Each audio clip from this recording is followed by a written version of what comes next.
All right, so the next three problems are just showing you like how to do the measurements. If you remember them from geometry, you may not need this video. If you need the refresher, keep watching. So we want to make sure that we remember our acronym SOHCAHTOA so that we know which trig function goes with which sides. Anytime we're doing a problem, we want to look at what are we given or what are we looking for. In this case, we're given the adjacent. We're given the hypotenuse. We're going to find the angle. Well, adjacent and hypotenuse is cosine. The adjacent is 7 and the hypotenuse is 15.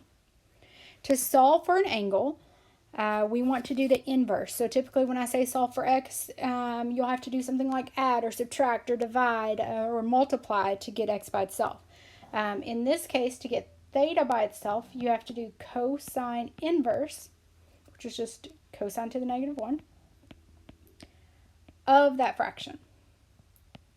So I didn't search Google or anything, so I'm not positive on the absolute answer, but I could not get this to work like I wanted to on the normal Desmos graphing app, so I downloaded the scientific app. So desmos.com/scientific if you just go to the website, okay?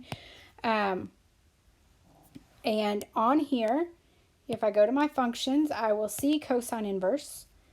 And then 7 divided by 15. It would help if all my buttons pressed correctly.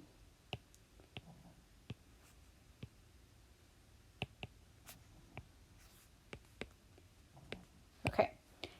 And always make sure that you're in degree. That's what I could not figure out on regular Desmos.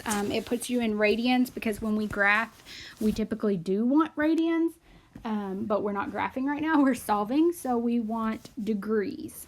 Okay, so my answer here is 62.2 degrees. 62 degrees if I round, 62.2. This says the nearest tenth, so I should do 0.2 degrees. All right, looking at my next problem, I'm given this angle, I need to find this side, and I'm given this side. So this is the hypotenuse. This is the opposite of the angle I'm given. So that means that I'm going to use sine of the angle equals the opposite over hypotenuse. If x is in the top, life is pretty easy. All I need to do is multiply by 4 on both sides. So in my calculator, I'm just going to type 4 times sine 49.6. And that's going to give me x.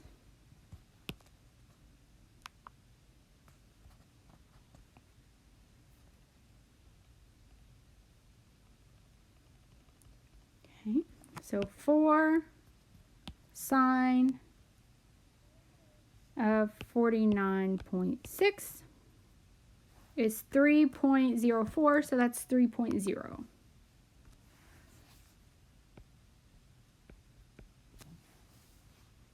That makes sense because it must be smaller than the hypotenuse because the hypotenuse is the longest side.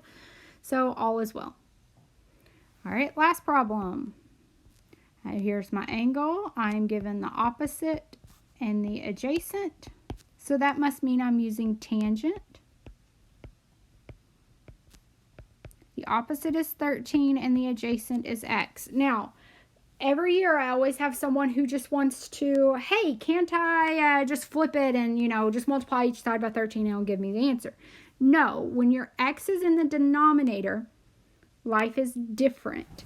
So you would multiply both sides by x and then divide by tangent of 58.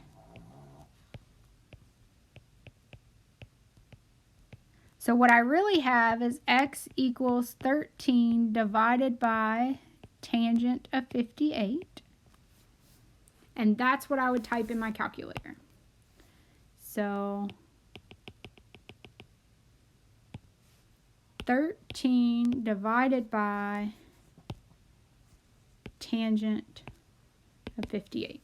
So I would get 8.12, rounded is 8.1. So this gives you an example of sine, cosine, and tangent. It gives you an example of how to solve for an angle, how to solve for a side when x is in the numerator, and how to solve for a side when x is in the denominator. So all three